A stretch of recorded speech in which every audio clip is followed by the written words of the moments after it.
So a few terms. Red wine is made red through spinning contact on the skin. So this skin right here on the grapes is what gives it that red color. So you can actually make white wine from, these are called black grapes. Oh, and there goes one. You can actually make white wine from this. However, red wine cannot be made from white grapes. So let's just go over the basics of the grape itself and a little bit of 101 education. So you have the stem, you have the skin on the outside, you then have the pulp or the flesh on the inside, and then you have the seed. The stem right here is what contains some tannins. This is also part of the stem, this long part. But this little baby piece of stem contains some tannins.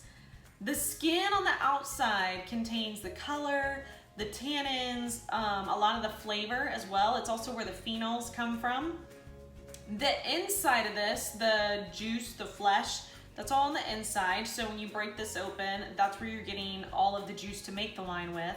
And then the seed on the inside has bitter oils in it. Now, and then you have neutral oak. American oak will add flavors of vanilla and coconut, and it actually makes the tannins a little bit more harsh.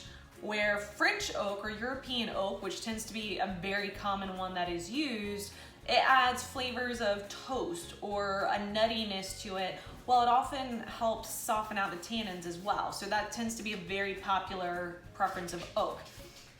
Neutral oak, so if it's oak that's been used for 3 to 5 years, a lot of the flavor, there's been a lot of wine that's gone through it, you're not gonna get a lot of those same flavors or characteristics out of it.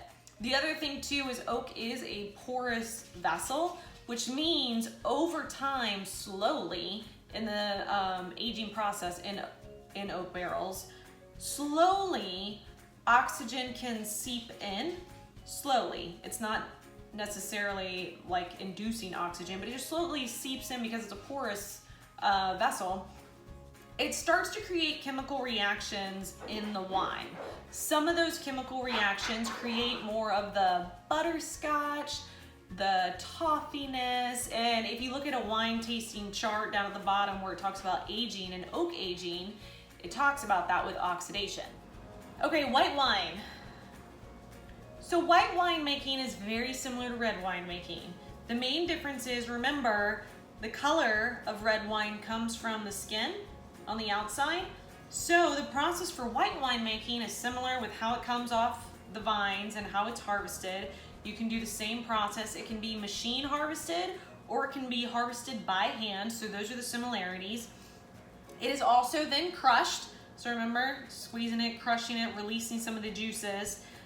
The difference is though, the skin is separated from the juice in white wine making. So the crushed skin is separated, goes into a vessel. It can go into an oak vessel, stainless steel vessel, depends on the winemaking process again. Once it is in this, you then have the natural conversion of the sugar and yeast into alcohol. So remember, yeast eats the sugar, turns it into alcohol and carbon dioxide. You have the bubbles.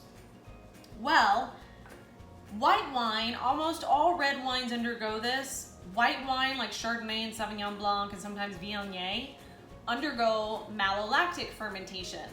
So malolactic fermentation is actually not a fermentation, it's more malolactic conversion or MLF, malo. You may have heard these terms before. What this is, and I actually explained this in the Chardonnay video, but what this is essentially, it's where the malic acid, which is the very acidic tart acid that you would find like in an apple, is converted into a softer, creamier acid of lactic acid. With that, a lot of times when people say they hate Chardonnay or they tell me they don't like, I don't like Chardonnay that's been oaked. And I say, why? Well, because it's too buttery. The oak is not what's creating the butter necessarily. It's the malolactic fermentation. At cooler temperatures, red wine ferments at a little bit warmer temperatures. The reason being is the cooler temperature helps preserve the acidity in the white wine and it helps preserve the fruit as well. But as a recap, really quick, to make sure all of this makes sense, Grapes can be either machine harvested or hand-picked harvested. Red wine grapes, they are crushed first, along with white wine grapes that are crushed first. They then, red wine, goes into the fermentation vessel. White wine is separated from its skin, then goes into the fermentation vessel. Red wine will go through maceration, where it sits on the skins and the color is extracted and the tannins and all those things, with either a pump over method, using the pump to keep it in contact, or punch down method. Also, with the option of carbonic maceration, of not being crushed and the whole cluster grapes going in to create a lighter style of wine. White wine just goes right in and ferments. Goes right in, ferments, yeast eats the sugar. For both of these, the yeast eats the sugar. The only one that has a secondary is carbonic. You then have all this juice. Because the white wine is not being fermented on the skins, you don't have pressed juice. You have just the juice that goes into the aging vessel. Red wine, you have free run juice and you have pressed juice. White wine can age in oak and go under malolactic fermentation to create a buttery style, and then it goes into the bottle. Red wine, typically the free run and pressed juice, is blended together to make the right style of wine the winemaker's looking for, and then will go into bottle. And that is your basic 101 of how red and white wine is made. I hope that that was helpful and makes sense. If you didn't get it all the first time, it's okay. It took me literally buying bunches of grapes from the grocery store and like, okay, let's look at this grape. Here's how it is. If I squish this, it's this. If I don't squish it and throw it in there, it's carbonic.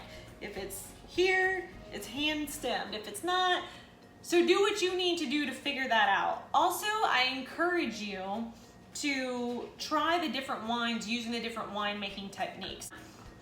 For the MLF, get yourself a buttery Chardonnay, something from, let's say, Santa Barbara, something that's undergone aging on the lees, which is that dead yeast, malolactic fermentation, all of it's in oak for, I don't know, we'll say 16 months. Get yourself something like that. Then get yourself a Chablis.